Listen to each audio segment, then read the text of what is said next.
Hello, everybody, and welcome to the Coast to Coast Combat Hour. I'm your host, Matthew Hawkins, along with my co-host, Ed Carbajal, and on a weekly basis, we plan to bring you the biggest news and interviews in the world of combat sports. Ed, hoping you survived any flying dollies this weekend out there on the East Coast. How you doing, man? I'm good. I'm good. We got a special guest for this episode because actually Mr. Reyes and I were talking. I think we Angelo Reyes, striking coach, Anna Julaton, Frank Mir. Welcome to the show, first of all, and Hey, thanks, guys. Thanks for having me on. no problem, man. Thank you. So this kind of came about because he and I were messaging each other during this weekend's or the week. Was it Friday and Saturday?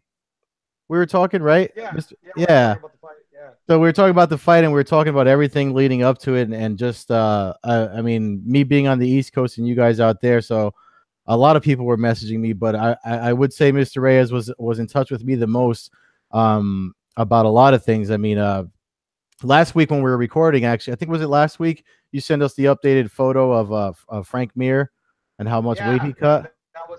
That was from workout. Right. Yeah, that was right before he went to Slovakia for ACB. So he's super skinny, man. So Yeah, yeah. definitely That looked like small. Frank Mir from when he the first time he submitted Brock Lesnar. I mean, he's looking good. Um, but the other thing Yeah, was, yeah. No, I think part of it really is it's part of it is shock value, like because I guess everybody was looking at Frank when he did the face off with Fedor. Those are the pictures that circulated, right? In yeah, January, and everybody's like, wow, Frank is huge. When really, probably right now he weighs the same when he fought Bigfoot Silva. So it's the same weight. I think he'll probably come the Bigfoot Silva fight. Like in the Bigfoot weighed 260. So the picture I saw, the one that's on my the, Instagram at Reyes Boxing. You guys can check it out. But that's the actual date of that picture. So for anyone wondering, oh, is this like a blank picture? It's like we literally put it up on the same date that I posted it. he was 262 in that photo, right? Yeah, 262 in that photo. I think he'll probably, because we have some weeks left. He's in Chicago right now doing a media tour. This is like his media week. He went to LA. He was talking to Brandon Schaub. He did like the Power.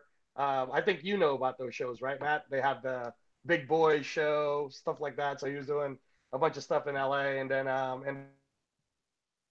now he's in Chicago and he's doing all the go stuff.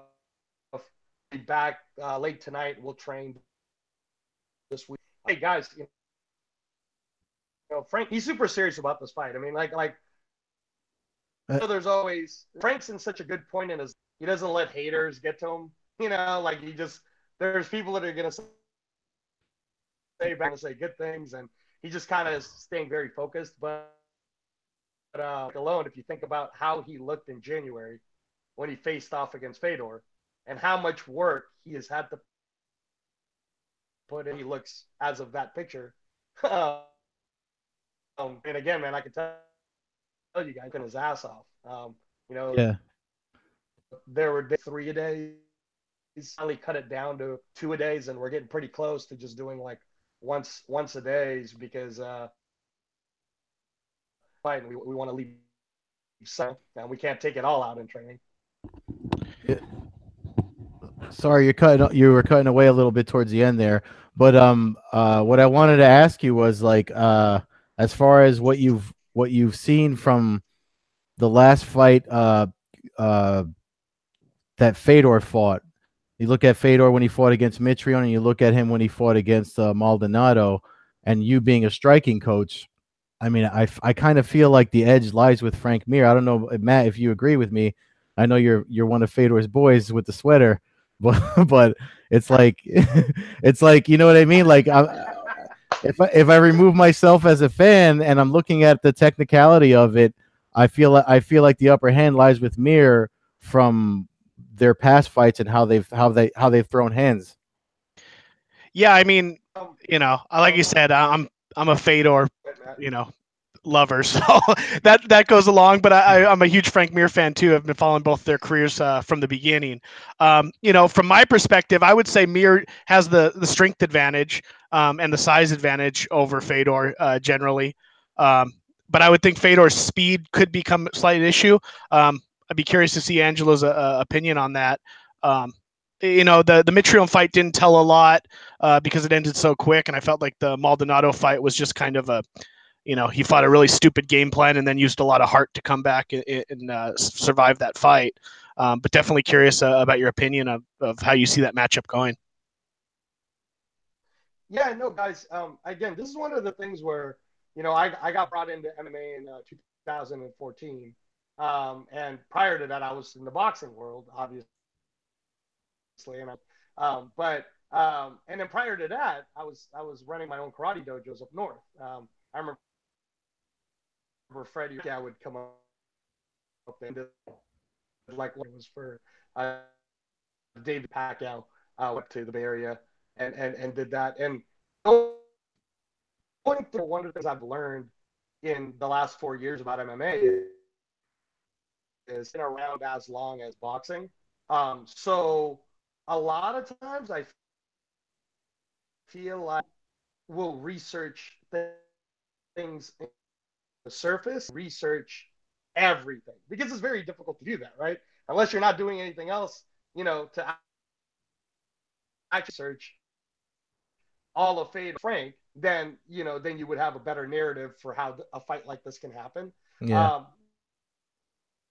Now, all of Fedor, being with Frank, started working with Frank Mir. I had to research because, I mean, again, I'm not going to pretend like you're an MMA fan prior to 2014. Liked that it was there, but guys, I mean, I was around Pacquiao, you're around Freddie Roach, like not really paying, you're not paying attention to MMA at that time, and I wasn't really paying attention that much.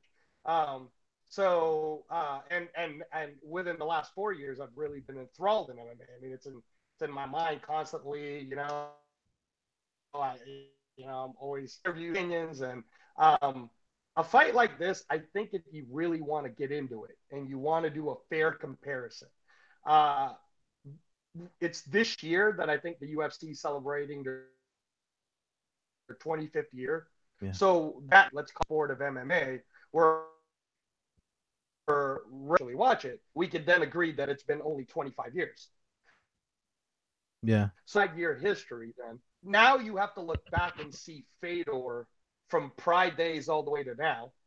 Pride days, the Sambo. I mean, I don't know this, but Fedor did the actual sumo match in 2012. If people knew that, I mean, that's how much of a baller I think Fedor is. I'm actually, in researching Fedor, when I got this assignment last November, Frank called me. I was in the bed. He was like, hey, man. And I'm like, okay, cool. What I do? I'm going to start doing all the research. The more I watched Fedor and the hundreds of hours of film I've watched on Fedor, the more I actually became a fan of Fedor. That's awesome. No wonder he's the last emperor. I started really liking him, and I kind of understood. Oh, all right, this is sort of like the thrills in boxing. The Joe Frazier fight. If you guys are boxing fans, historically, you fight because it was like an over 115. It was in Manila. It was in the later part of Joe Frazier, Muhammad Ali's career. Yeah. They were birdies. And to this day in boxing, we talk about it as one of the greatest. And it's also one of the most brutal fights. And it was off of two legends of the sport in 1975 that wasn't about to give up their legendary status. In fact, the famous story on that is going into the fifth, at the end of the 14th round, telling Joe, I'm going to stop the fight. And Joe Frazier was like, you better not. And Muhammad Ali was telling Angelo Dundee, I can't go on and stop the fight. And Angelo Dundee was telling Ali, no, damn it, it's only one more round. and then of course up, Ali wins, history's made. And I feel the fans are the Ali Frazier. It's like this is going to be the thriller in Manila, in my opinion, because Fedor. Yeah. I think that when people didn't really see a lot of Dimitriov fight, I learned. I probably less than 2 minute action, than most people could look at because looking at it, I was trying to see where Fedor was at, what he did, the Maldonado fight to get ready for Dimitriov fight. So I think that Fedor, to be honest with you guys, is pissed that he lost the fight that he shouldn't have lost. And I think he is coming guns blazing. Okay. And actually when I met him and I saw him in January in LA, it confirmed everything that I was thinking. I was already in shape. He looks fucking like, he looks like Fedor, man. Yeah. And like this guy's and to me when you easy for people to go, oh Frank, but to me I always argue the other way around and keep him team. And the way because let me take myself away from Hey, the coaches. Mr. Sorry to cut you off. The because we you keep dropping out. I don't know if it's your internet connection or what, but just a comment on the what you had said about the way Fedor is coming in a lot. In the past, I've noticed he loads up a lot. Like it's almost like he throws low from the hip and then straight to the head for all that KO power that he has. I don't know if that's something that because it seems like he carries his hands rather low for somebody engaging someone, whereas Mir seems to have a tighter stance based on everything I've seen lately since he's been with you. So is that a hole in his game that you see? No, I mean, I think so. Again, with Fedor, I don't think.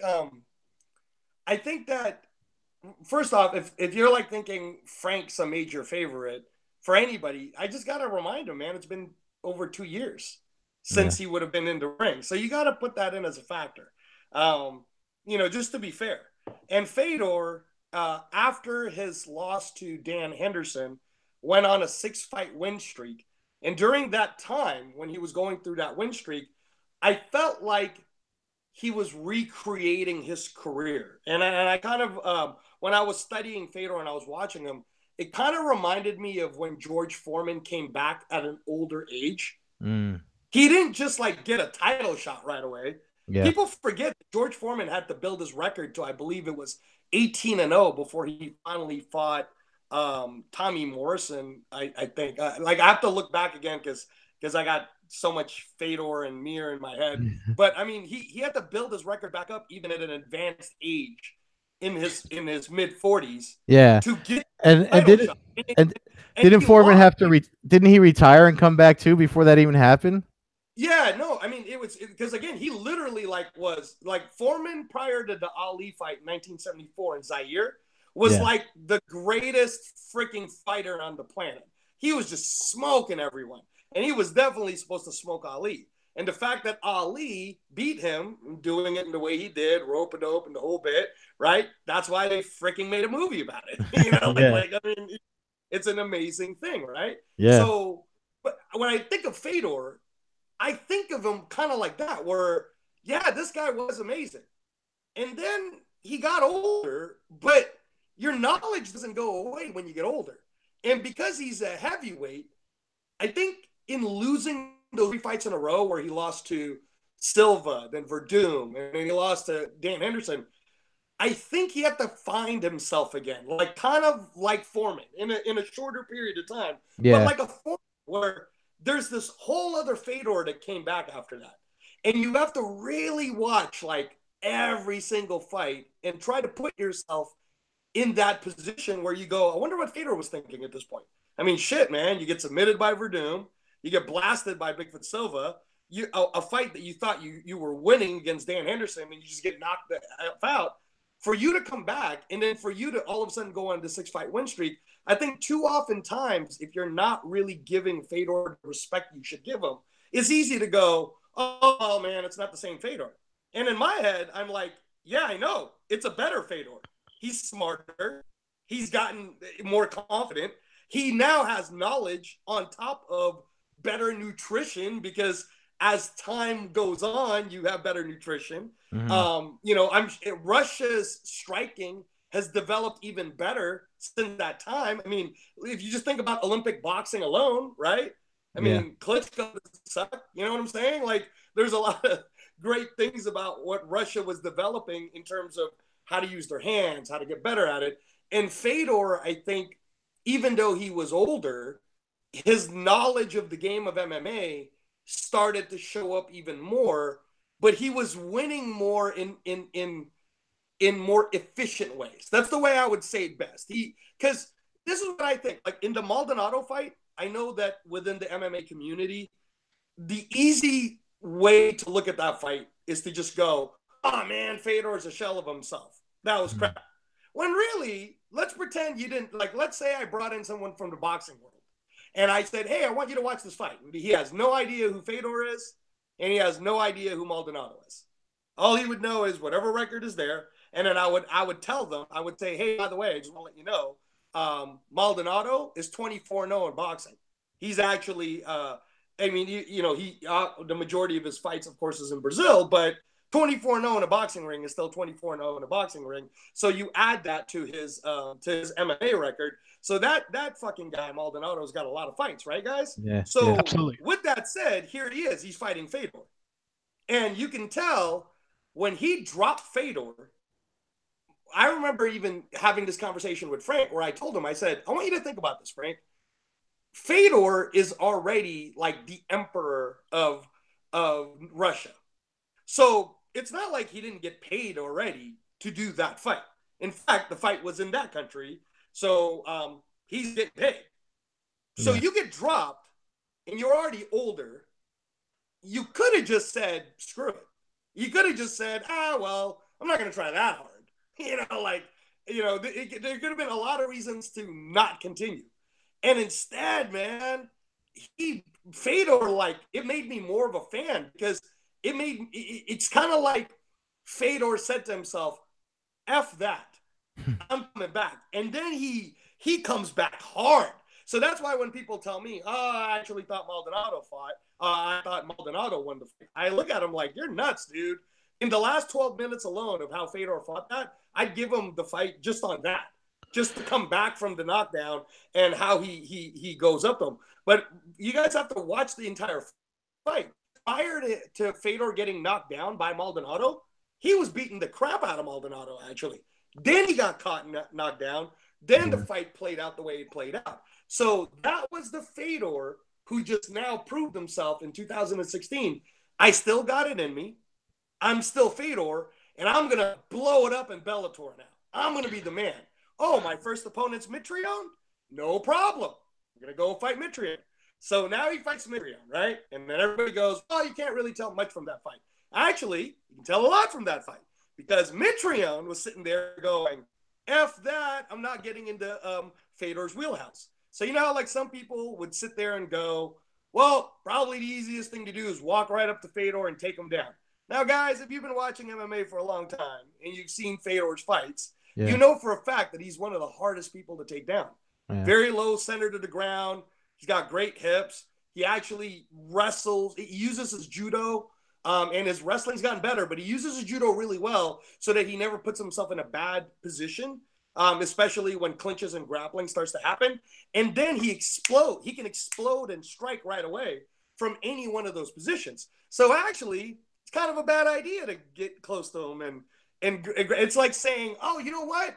Cesar Chavez, let's go ahead and work him on the inside in boxing because it couldn't be that bad to work him in the body. And let's just do body training, right? Yeah. So Mitrione purposely.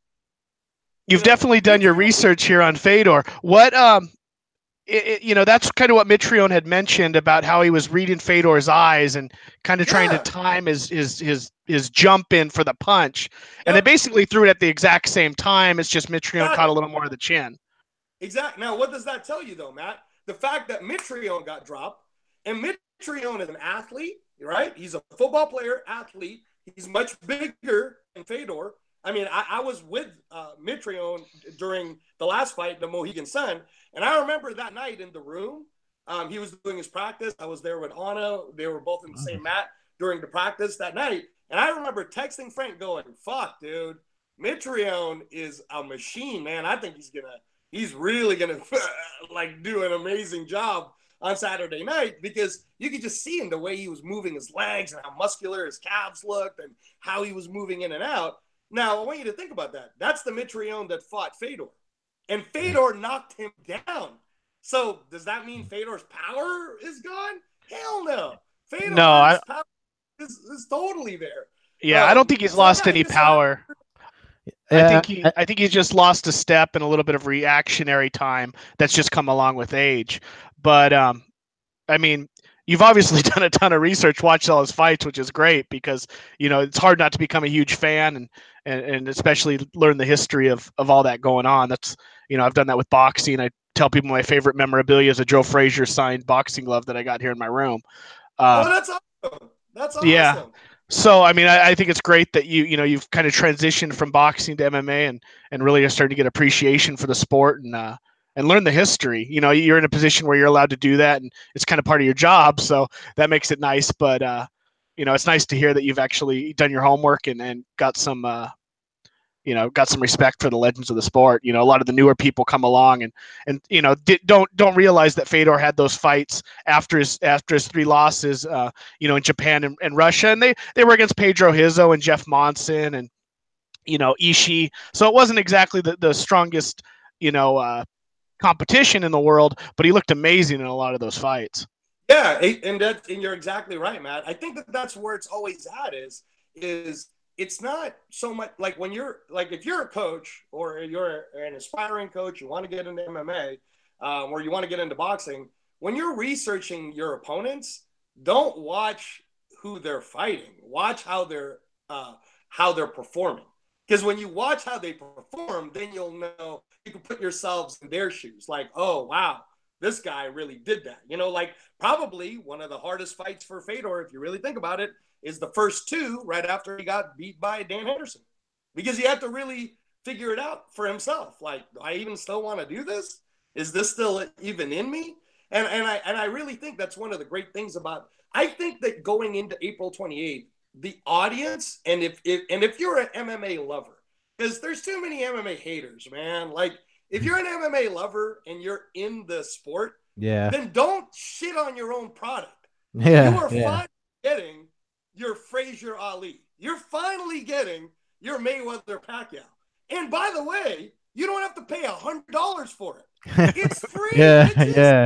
So be happy already. Like, stop finding all these reasons. Like sometimes I'll go into I'll see something on social media and they'll be like, Frank Mir's so fat. I'm like, dude, have you even seen Frank Mir in the last like 8 weeks? He's not even close to being fat. Like or like, oh, Fedor's old. Really? Did you watch Fedor sparring against Heste Gurges? Who's I think he's the husband of Denise, right? Who fights for Bellator. He's the Glory kickboxer, because he looks pretty freaking phenomenal in those sparring sessions. So I'm like, people watching exactly. Like, why are you shitting on your own product? That's a really good point that you're bringing up. Because Matt and I actually talked about this like 2 episodes ago. And that's kind of like how you and I connected, because I wrote that piece on the reaction between Julaton and Hardy at the event you referred to, because the arena. I don't think that many people were that negative against it, but the arena, the immediate reaction in the arena was disturbing to me as somebody sitting there. I was in media row, obviously. You were cornering Julaton, but I was just like, as I watched it out. And as a martial artist myself, it was frustrating for me to watch too. I wrote that in my piece, but the Sherdog piece that you read and shared with them. But that's a really good point. Like, I mean, why take it to that level of criticism if this is the sport you're a fan of? And Matt has probably been to more MMA events than, I mean, he's probably been to more Bellator events than I've been to, and I've been credentialed a lot. So I mean, Matt can comment on that too. We talked about that a couple episodes ago.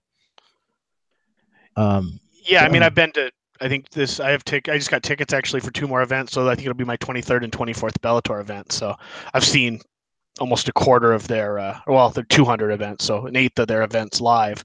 But yeah, I mean, Hey, you've debated with people in front of me when you were here in New York. I remember like fans getting overly critical and negative, and then Matt just starts whipping out facts at him, and so you make a really good point about not shitting on your own product. Yeah, when you think about, like, again, to me, if you're a fan and you want to bet on this fight, it's 50-50, guys. Like, that's what I will tell you.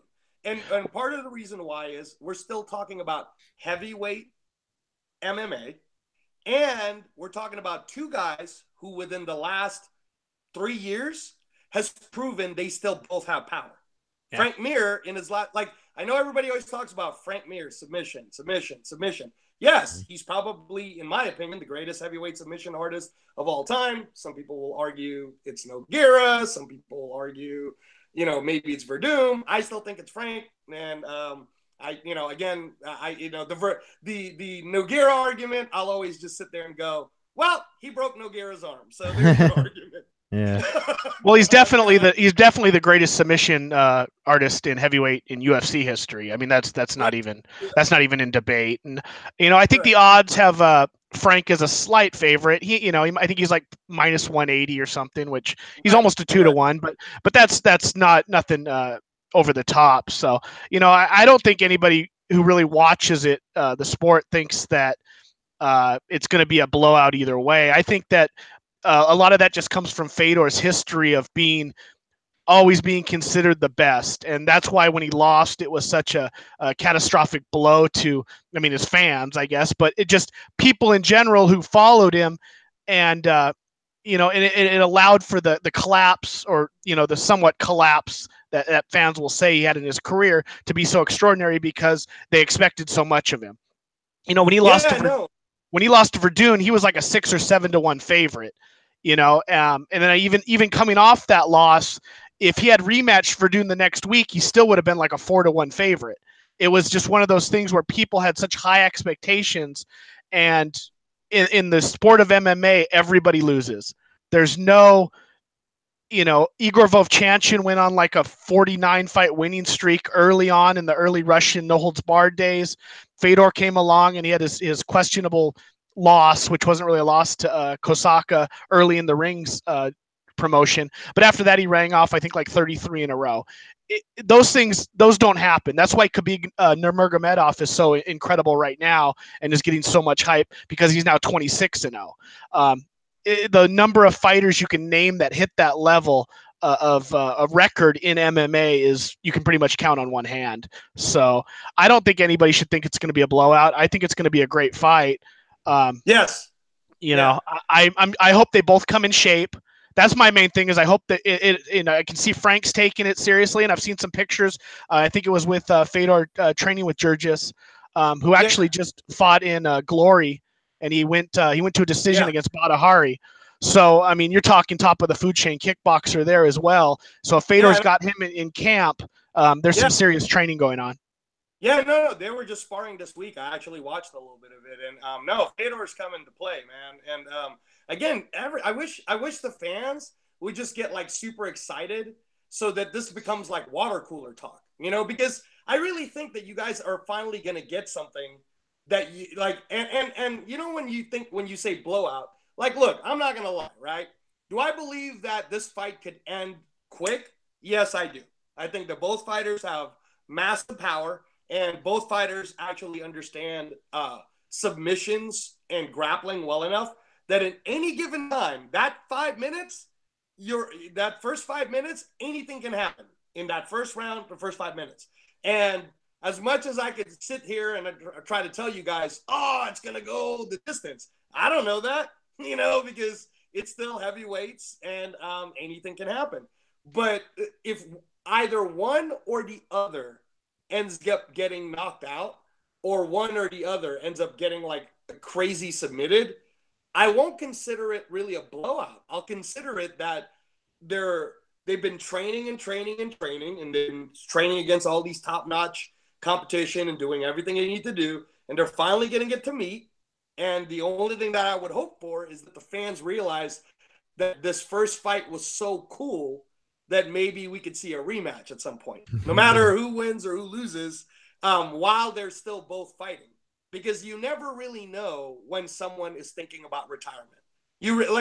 Like Fedor, for example, for all we know, let's say he loses this fight or he wins this fight, he may already be thinking about retiring anyway, because he just fought Frank Mir, who was one of the whales that he hasn't been able to fight yet.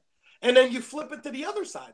Frank Mir, guys, before the Bigfoot Silva fight, I remember when I went into camp, everyone, like outside of our own team, was sitting there talking about how this could be it for Frank, man. He's going to end his career in Brazil. He's just doing this as a payday.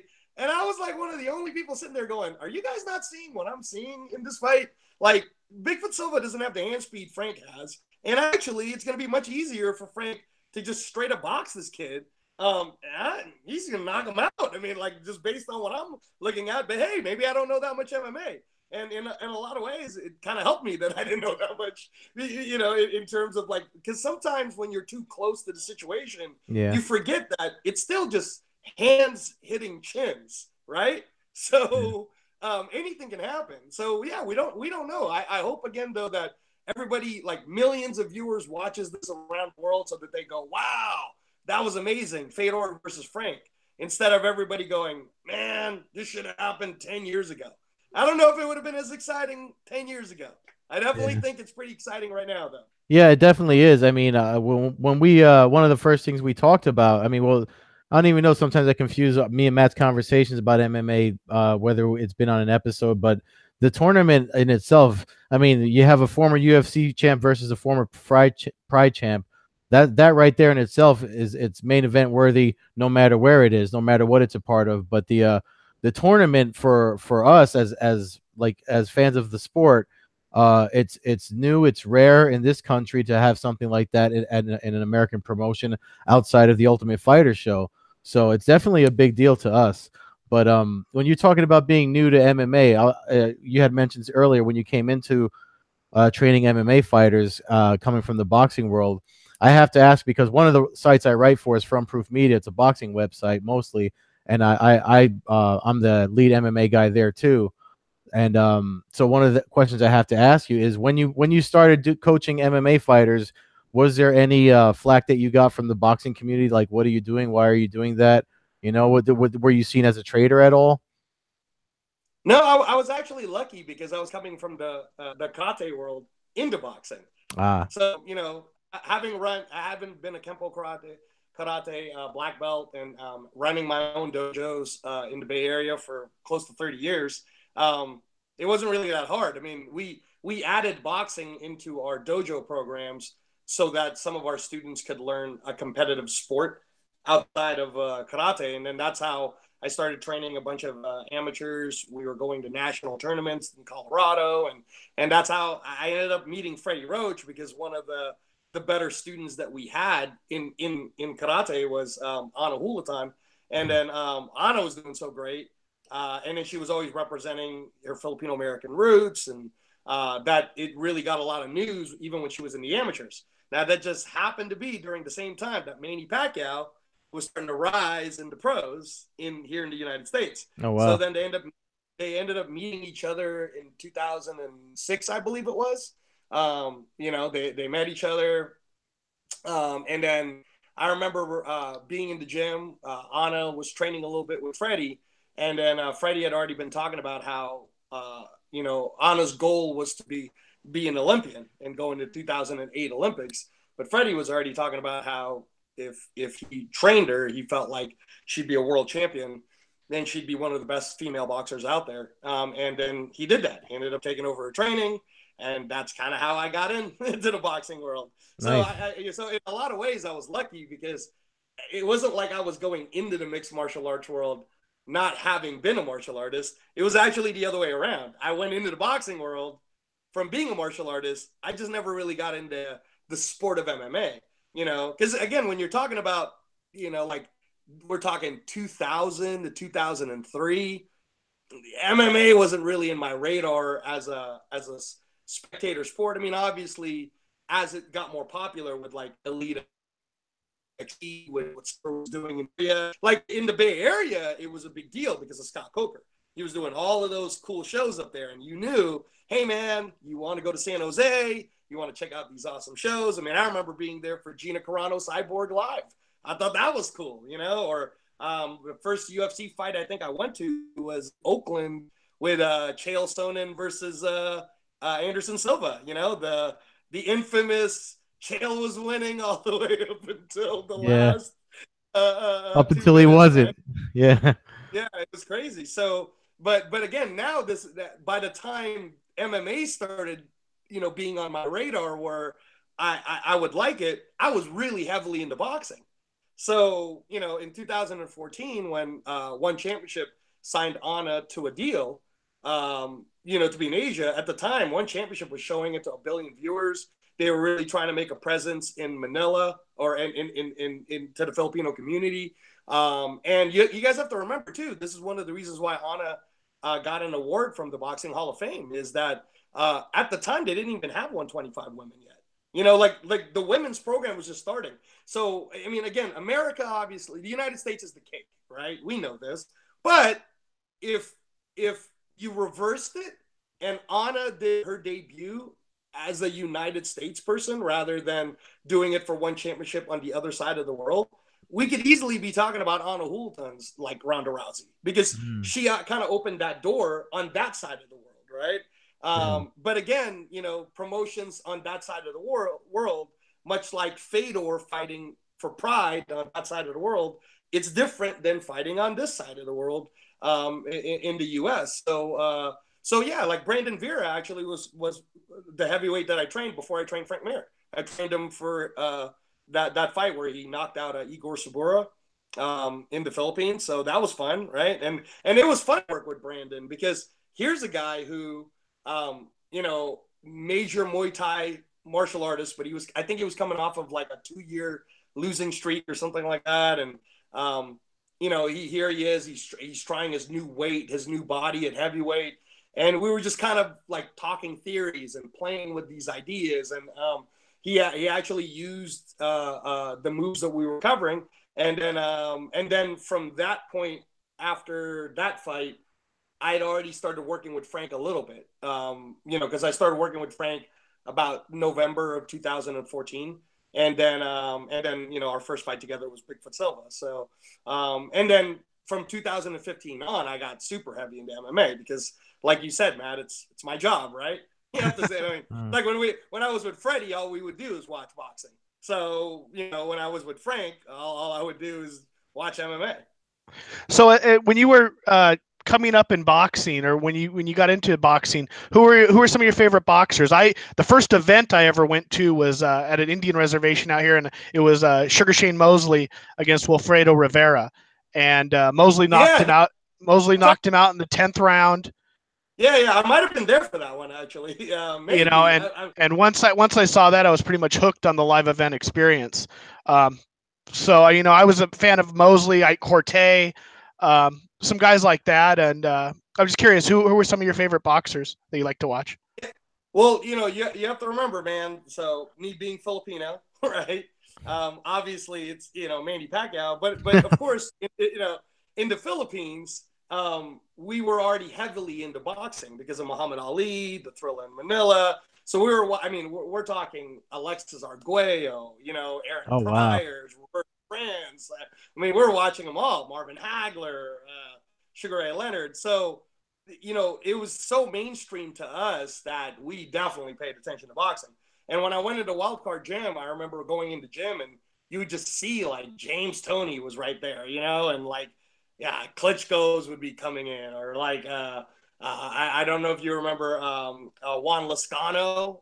He was training over there, and of course, like Freddie worked with Johnny Tapia. So there's so many. Like if I mention a name of people, like how like now if I say Adrian Broner, people would know who he is, right?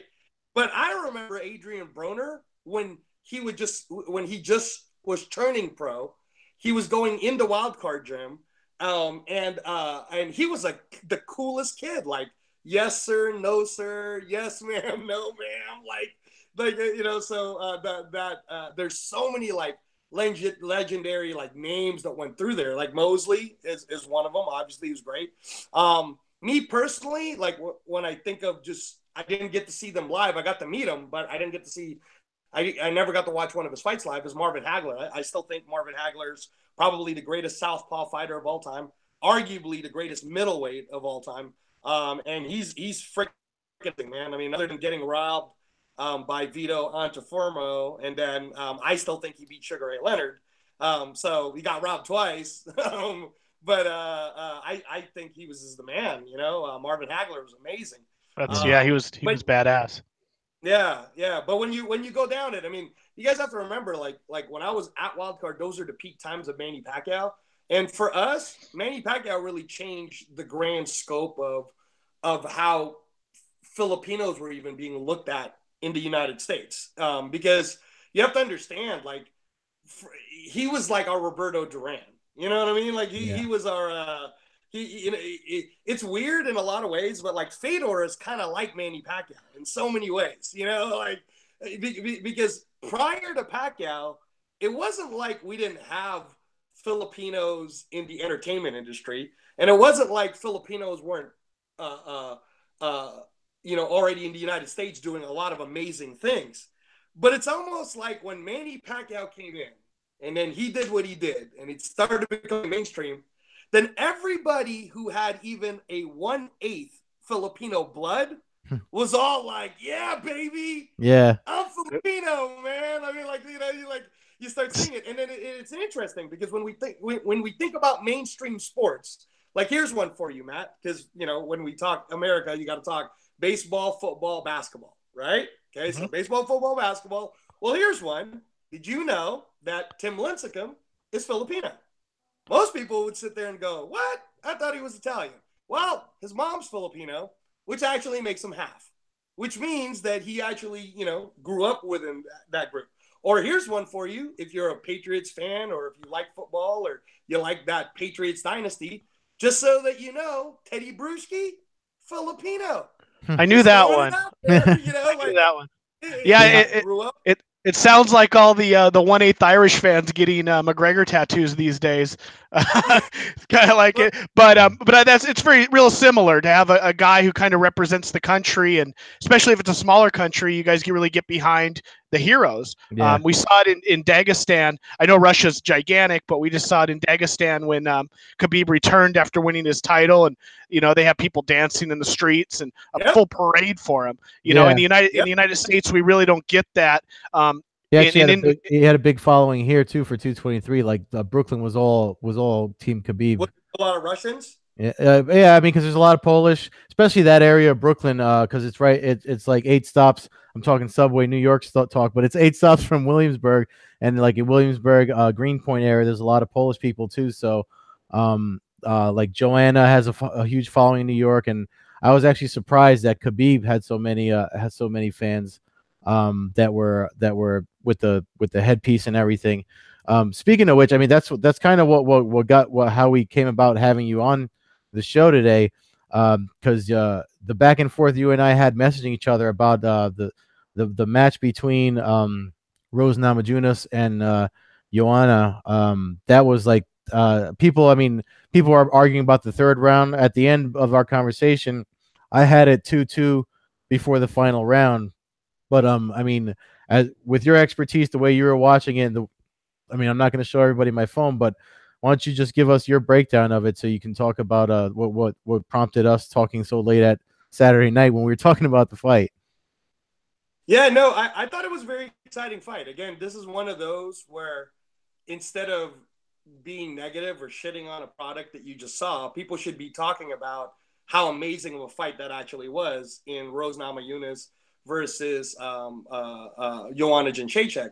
And I think 10 years from now, if you're an MMA fan, you're going to look back at that fight, and historically, you're going to say, yeah, this is one of the turning points for women's MMA, and how quickly it's been evolving since even the Chris Cyborg, Gina Carano days. So you took a fighter in Rose Namajunas, who some people felt that maybe she just got lucky against Joanna in their first fight. And in my opinion, I'm a big Rose fan. I like what she's been doing with Trevor Whitman. I like the work that she's obviously done with Pat Barry. I like an individual. I think she's pretty cool. But that's her converting her game the way she's done it is a lot of hard work. And it's also, it takes a very humble person to be able to do that, to be able to be this. Here she is, she's getting into MMA, and she's mainly known for being a finisher, but in the grappling sense. Then all of a sudden, you see her knock out Joanna Jędrzejczyk, right? Like, during that time in their first fight, you would have never thought, oh, she's going to knock out Joanna Jędrzejczyk. I mean, Frank thought Joanna was going to kill Rose in that first fight, right? You know, so that's how most people were thinking. And then going into the second fight, I remember telling you, Ed, I actually thought the striking is going to nullify itself. It's going to kind of make itself equal. So I thought it was going to turn into Rose grappling her and then like choking her out, maybe first or second round, right? Yeah. And I actually think what stopped it was freaking Conor McGregor, guys. That bastard, right? I think that, but having said that, I actually think that Rose should get even more credit as a world champion. Yeah. I think she shouldn't get less credit. And I think that Joanna just needs to take her licks and her wounds. And it's hard. Yeah. But Joanna just needs to go, hey, man, you're the better fighter than me. And if I ever want to prove that I'm actually better than you, I'm going to need to evolve my game. Just to clarify, just to clarify, when you said Conor McGregor, you mean because of the incident earlier in the week, you think she had some type of like anti-grappling jitters? No, I just think she had jitters, period, man. She even said it. She felt kind of heavy. And I know, like, okay, so when you're in fight week with fighters, there's a certain rhythm that starts to happen, okay? And if you're on the coaching side, what you're hoping for and you would love to have is that your fighter is so locked in by Friday or at the very latest by that Saturday morning that they're like pumping you up. So you don't even need to worry about, like, they're going up to you going, oh man, I'm so ready to get in there. Like they're, and I think Rose, because of the disruption with Conor, it maybe made her kind of flat, like flattish, right? And feeling that way. And it probably, it took a lot from her own internal team to galvanize all each other and support each other for her to make it into that cage and do what she did. Now, having said that, and I'm not trying to take anything away, but I think if Conor never did what he did, I would have been correct that Rose probably would have been like on this amazing plateau of possibly submitting Joanna and would have been flowing. But I think that a lot of the reasons why she said she felt flat is it probably took so much energy just to get herself into that octagon that night to defend the title, that during the fight, I couldn't say that she was 100% mentally there yet, but she was definitely the superior striker. Like, they were like, don't worry about punch stats like that. Like, I don't even know how that's done, dude. Like, honestly, I mean, unless you're telling me there's like 20 people all paying attention to one person's hand, you know, and doing the counts that way, I don't know how punch stats work. There's no machines that show you, and it's not like basketball when a hoop is shot. When the ball is shot, like you can physically like count it. You know what I mean? So you can't go off of those stats. You just have to go off of the fight. And to me, when I watched every round, it looked to me like the overall control of the fight, especially with it being a striking match, was going to Rose. Rose was scoring more damage. Rose was scoring more control. She was really like fighting with Joanna's rhythm. And the fact that a non-kickboxing champion just beat one of the best kickboxing champions Europe's ever developed, to me, if all it was that, I'd be like, dude, she's awesome. Rose Namajunas just actually beat Joanna Jędrzejczyk in her own game. That's crazy. That would be like Joanna Jędrzejczyk choking out, like Claudia Galdera. You know what I mean? Like if you beat someone in their own game, man, you're a baller. That was awesome. And well, that's why I get people trying, because there's fandom. I get even people looking at it going, well, it was close. Yeah, whether it was close or not, though, there was no scenario where I can see Joanna getting the nod. At best, Joanna might have won 2 rounds, right? Well, yeah, I mean, still, I think that if you watch the fight, the first 2 rounds, Rose pretty much is pushing Joanna back. In rounds 3 and 4, Joanna kind of takes the center of the cage and gets a little more aggressive and has Rose backing up a little bit. And then in the 5th round, it kind of goes back to Rose. It was close early on, and then especially with that takedown at the end. But one of the things since the event that I've heard the most, getting into the main event with Khabib and Iaquinta, is, Khabib is known for being this world-class wrestler. I don't think anybody can really question his wrestling skills, but I was extremely impressed with his jab. And I'd be curious to see, I know his chin being high and a little bit has drawn the ire of some fans. I've been arguing a lot of people on the MMAcommunity.com forum about it, but I thought his jab was damn impressive compared to where I don't know if you've seen any of his prior fights, but he's improved leaps and bounds from the initial really rudimentary style of striking that he had when he first got into the UFC. Yeah, no, I agree with you. So Javier Mendez is a friend of mine, and I've known Javier like from my karate dojo years in the Bay Area. I used to bring fighters into AKA during our boxing times to where we would have them spar some of the people there, and Javier's a genius, man. He's probably in the 25-year history of mixed martial arts. He's one of the brightest minds of really turning potential great fighters into world champions. From Kane to it as a Kane, Cormier, helped Luke Rockhold, right? And Khabib now. Javier is amazing. And I really think that, like you're saying, Matt, not enough credit is being talked about how good Khabib actually is, and that his improvement and his evolution is getting so good that I don't actually know who could beat him yet. Because I remember even over a year ago, when the Conor thing was happening, I know that there's a lot of people that were saying, well, Khabib would just take him down. And I remember being one of the people going, I don't know, man. Michael Johnson was able to create some damage striking to Khabib. So I don't know. It's possible that Conor could knock him out the same way that he knocked out Aldo. And now, if you were to ask me that question now, I'd be like, Khabib's going to destroy Conor. It's not even going to be close.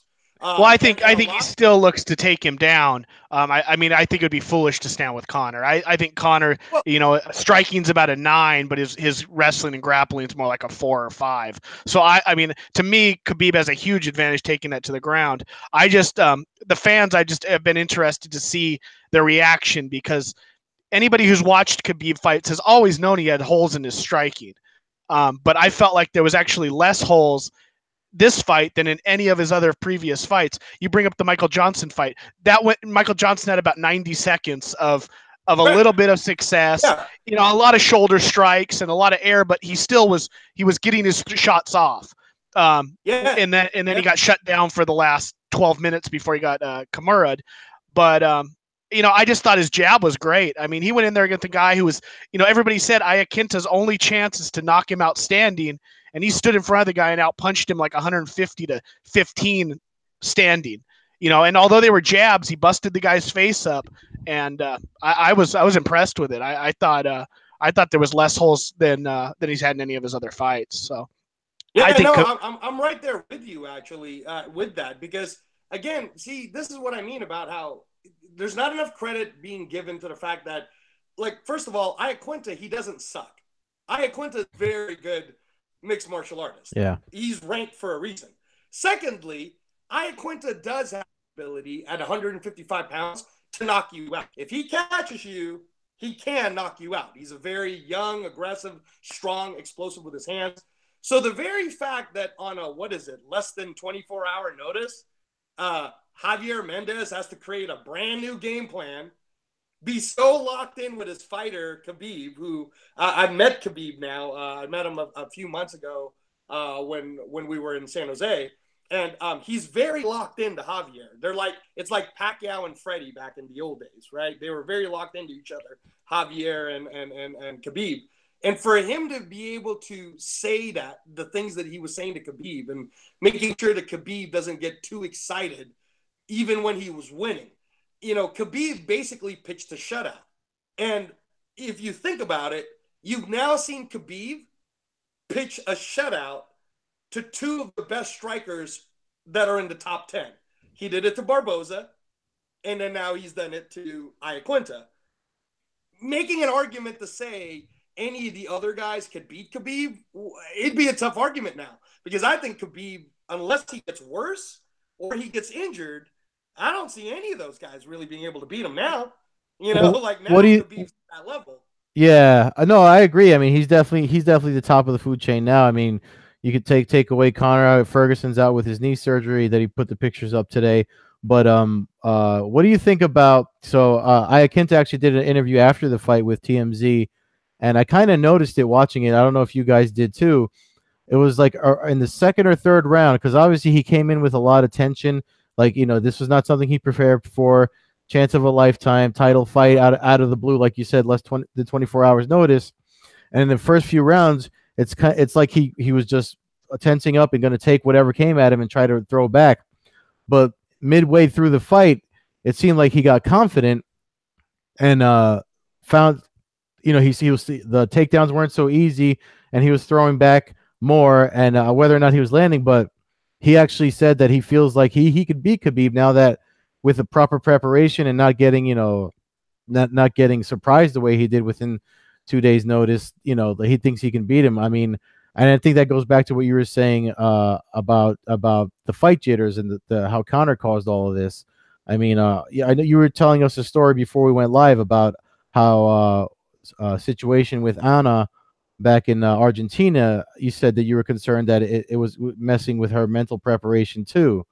So I don't know if like you said, everything that happened in the midweek affected not just Rose, but I think it affected Al too. He took the opportunity, but he didn't realize the potential until midway through the fight. Is that something that you would agree with? Yeah, no, 100%. I mean, and again, from my own personal experience, like you were saying, we were talking about the story in 2012 with there was a Filipino fighter named John Mail Casimero who fought Lazarte. He goes to Argentina and he wins the world title in Argentinian soil, and the crowd goes crazy, starts throwing chairs at him. I mean, like physically attacking him. They actually went into the ring with clubs and was, trying to beat him, and then his trainers had to cover him. And it was anybody insane. Throw a dolly? Well, it was worse than that. It was worse than the dolly incident. It was pretty bad. Yeah. I mean, they were actually physically attacking the fighter, right? Yeah. And of course, at that time, no one thought something like that would happen. So it wasn't like they had like a ton of security. Like, I don't know if you guys remember, but when Lennox Lewis and Mike Tyson finally fought, remember how they had to even have a whole row of security guards in the ring so that they couldn't even meet each other in the beginning of the fight? So when this incident happened, it was shocking and it made like world news. Well, lo and behold, Ed, 3 weeks later, I have to be in Argentina and Anna's fighting in a huge unification fight. This incident happened, so it's big news to Philippine Global News. It's big news in Argentina. The governor was there. I mean, it was a big deal. And it was a huge unification fight. 40,000 Argentina people filled the arena. I remember during the week, we had full police security around the hotel. The whole, almost 2 weeks we were there. And before the fight, You know how like normally you go into the fight, you come in from your room, yeah, and then you go into the arena. Well, on this one, they had our hotel, and it was a driving distance from the arena itself. And again, we're talking 40,000 people are going to the arena, so street back. They literally had police escort. Like I felt like we were the president or something. They jump us in the car. We had police escort, sirens are running, and we go from on being in her room to jumping into the police escort, being driven like with cars moving out of the way directly into the arena. And I'm sure that whole time, as calm as Anna was, and when you watch the fight, you don't even know the backstory of that whole thing happening. Yeah. But I'm sure it affected her in some way or form. You know, and she still performed very well in that fight. I'm just saying she knocked down one of the greatest knockdowns ever done. In that she knocked her down in the second round. It was awesome. And that's what I mean is Iaquinta, to me, like what you just said, I think Iaquinta is amazing, man. First of all, he wasn't preparing for a 5-round fight. He was preparing for a 3. Yeah. Secondly, he definitely wasn't preparing to fight Khabib. That wasn't even his opponent. His original opponent was it Paul Felder? Felder? Yeah. Paul Felder. So Felder, what is Felder? Striker. Paul Felder is 100% a striker. So now you throw Iaquinta in there and you're like, hey, by the way, not only are you now fighting more rounds, you're going to fight an extra 10 minutes that you didn't prepare for, but you're also going to fight a completely different style than what you prepared for. Oh, and by the way, the guy that you're fighting in the completely different style that you're going to be fighting him, he's the greatest at that style. Yeah. You know, Yeah. you'll have fun. And then on top of all of that, He wrestles like you bears. said, Yeah. I'm glad you pointed this out, Ed, because on top of all of that, he had to deal with that Conor McGregor bullshit. Yeah. Like that's crazy. Like, so Iaquinta in my book, he's way up there. I mean, they should rank him like number 1 right now. Well, I saw him fight. I saw Iaquinta. I saw Iaquinta fight in here in Jersey, amateur. It was Combat in the Cage 7. Some local promoter put it on, and back then, I mean, he was a kid back then, but I could tell that he was on another level just back then. So that's why, and so I've been following his career ever since. I can't remember the year. I'd have to look it up, but I've been watching him his way into the UFC from being, you know, he's from Long Island. A lot of there's only 6 degrees separation between a lot of the guys out here that do jiu-jitsu or anything in MMA, and I could tell he was on another level back then. He's definitely right where I always saw him. I could see him holding a title in the future. He's still young, but he's definitely. So when he did that TMZ interview, and you just said what you told us a story about Anna and relating it to all the jitters because of outside of event things that happen that can ruin an event like Conor. I'm just like I have a feeling like maybe he's onto something, and maybe he could beat Khabib, especially now that he's felt him. Because I don't know if it could be. Matt, has Khabib fought anyone rematched or? No, not that I'm aware of. You know, the thing about Al is that he has the style to be competitive with Khabib.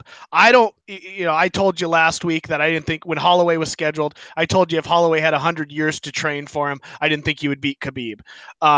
So I don't think Al ever will beat Khabib, but his style is the style that is needed to do it. Somebody that's a good enough wrestler to be able to avoid some takedowns and have a heavier enough punch. He didn't get off a lot of punches. And whether that was because he wasn't training for a 5-round fight or he was just gun shy over looking for the takedown. I mean, when Khabib takes you down, he doesn't.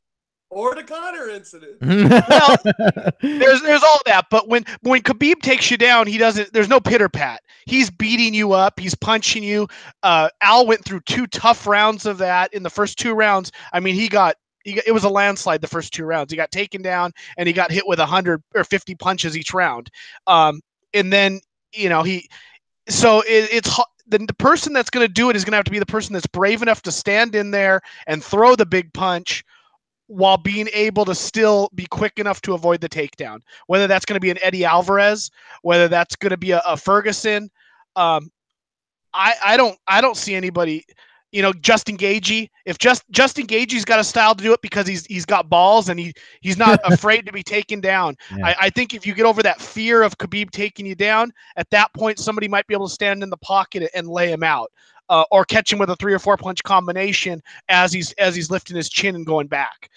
Basically, what happened to Anderson Silva and Chris Weidman. Although that was more of Silva clowning around, it wasn't until Weidman put together a combination and caught him with that third punch that caught him on the chin as he was backing up. So, I know we're getting quick on time here, or low on time, but real quick, for back to the Bellator Grand Prix. I think anybody with a brain would say that that the Fedor versus Mir winner is likely to beat Chael Sonnen, but I don't know, man. Well, no. Not in my MMA world will Frank Mir or Fedor ever lose to Chael Sonnen, so we're not going to go there. But on the other bracket, on May 12th, I'll be heading up to the event in San Jose. What do you think about Ryan Bader and King Mo? Two equal styles, kind of wrestler strikers. Curious about your prediction for that one. Yeah, no. Well, I mean, first of all, I got to give you guys my biased opinion because King Mo's a friend of ours. He's actually a major reason for why, Anna ended up going to Bellator also. And I'll probably see you there then, Matt. That'd be great. I obviously I'm going for King Mo, so that's my personal opinion. But stylistically, I think that this is a fun fight for the fans to watch because really what you're seeing is two of the very best 205ers. I mean, Bader is the champion at 205, right? Mm-hmm. And this is really the fight that was supposed to happen like a year ago, the Bader versus King Mo. And I think that in a lot of ways, this is fun to watch because neither one has to worry about weight cutting.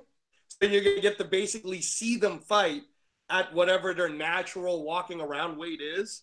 And I think that the wrestling, it'll be interesting because King Mo's already beaten him twice in regular Division I wrestling. This is MMA. So it's easy to sit there, especially given Ryan Bader's run of recent on how well he's been doing. I mean, this is not the Ryan Bader that lost to Anthony Johnson. This guy's doing pretty awesome right now. Yeah. But can he beat the same guy that just beat the crap out of Rampage Jackson?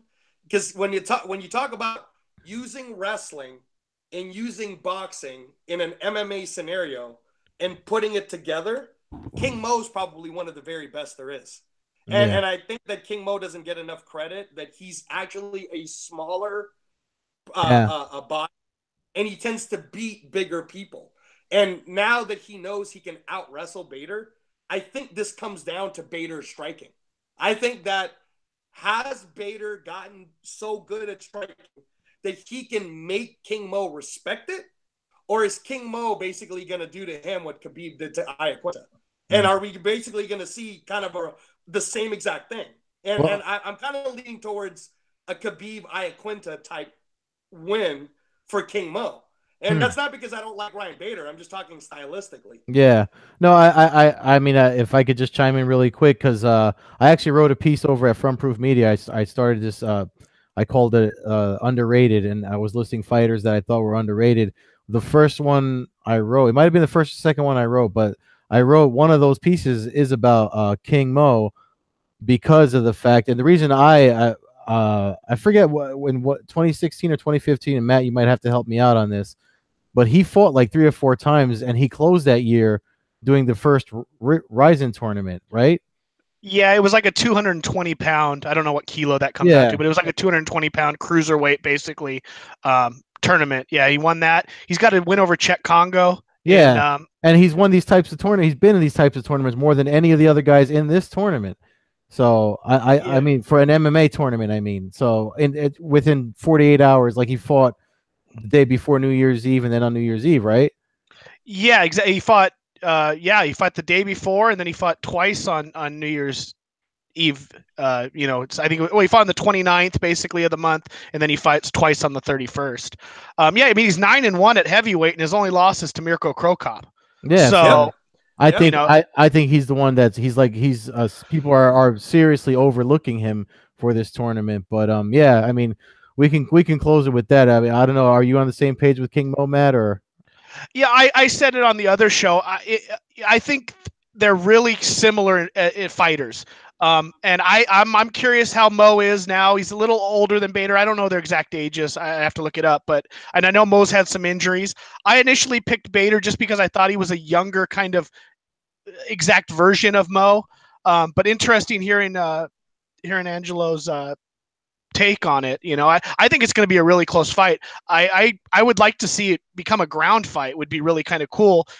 Usually when you have equal styles, it kind of ends in a boring kind of a jab fest or circling. But I would love to see him hit the mat and see some really good back and forth wrestling and ground and pound. But I'm curious about the winner of that fight against Mitrione. I wasn't impressed all that much with Mitrione's against Nelson. I know Nelson's a big guy and and tough, and Mitrione, but I think both of those guys might have the speed and ability to be able to hang with Mitrione. So, yeah, I think it's gonna be a great fight. I'm looking forward to it. I just got my plane flight booked and hotel booked, so I'll be heading up to San Jose for that. So hopefully I'll run into you up there and be talking about the next round of the tournament. Cool. Yeah, no, can I just say, give you guys a little insider information on King Mo. He's been sparring with Trevor Bryan, and Trevor Bryan's getting ready for a heavyweight championship, heavyweight main event fight himself. And I'm telling you, man, I mean, I don't know who Ryan Bader is sparring with, but King Mo's hands are wickedly legit. And I thought that King Mo had the best chance to make it out of that side of the bracket into the finals. I recently, when I was talking to King a couple of months ago, we were together in Mohegan, and I told him, I said, "Hey, man, so just depending on how everything goes, and you make it to the next part, and Frank, we make it to the next part.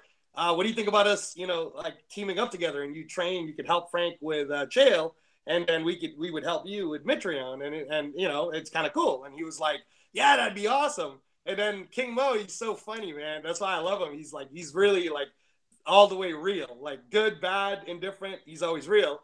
He looks at me and he goes, "Well, you got to know, right, coach, if we make it to the finals, you're going to have to take that L." That's funny. All right, man. Yeah. It's cool. All right. Well, thank you so much, Mr. Reyes, for coming on and joining me and Matt here on the Coast to Coast Combat Hour. I don't know if there's anything else you want to plug or promote before we call it a night. Floor is yours. Yeah, no, I just want to say definitely. I'm not just saying this because I'm on you guys' show, but I love it in the sport that's so young when you have journalists or people like Matt. You clearly do a ton of research, man, and you really know the sport well. And from a journalist perspective, I think that more people should support that. Because you're trying to make more fans. You're trying to share with them information that maybe different perspective that maybe they didn't even think of. And I'm a big fan of your writing. I mean, I think that's just great. I think that Thank you. that passion and that positive hunger you have for the sport of MMA, it's going to be people like you two that eventually, when this sport's been around for 50 years, you guys might be the senior writers now or senior journalists at that point that just basically started as passionate fans of the sport, and I think we need more of that. So I just want to compliment you guys, and I think for you guys listening to the show, you should read more of their stuff because it's actually pretty informative and it's very good. I know me as a coach, I'll be paying attention to it because you might actually give me information that I didn't even think. And then I really want everybody to watch April 28th. I think that as an MMA fan or just a combat sports fan, you're going to rob yourself of an opportunity for what might possibly be the greatest heavyweight fight you guys are going to get a chance to see. Certainly, like I said, you could compare it to like an Ali Frazier 3. But I think it's going to be fun, man. And I really think that Fedor is going to come and bring it all. And I know 100% that Frank's going to give it everything he's got. And I don't know how it's going to end. Everybody keeps asking me, Matt, everybody keeps saying, "How's it going to end, coach?" And I'm like, I don't know. Could end in a submission. It could end in a knockout. I don't know. I know it'll be explosive, though. Well, everybody will be tuning into that. That'll be Bellator 198 That's on and that'll be April 28th on the Paramount Network. Well, thanks for coming on and joining us. Everybody can follow you at Reyes Striking on Twitter, and follow us on at Combat Hour on Twitter, and follow myself at MMA Hawk 21 on Twitter and Instagram, and you can follow Ed at Carbazal on Twitter. So thanks for joining us again, Angelo. Great talk and some really good information. Thanks, guys. Thanks.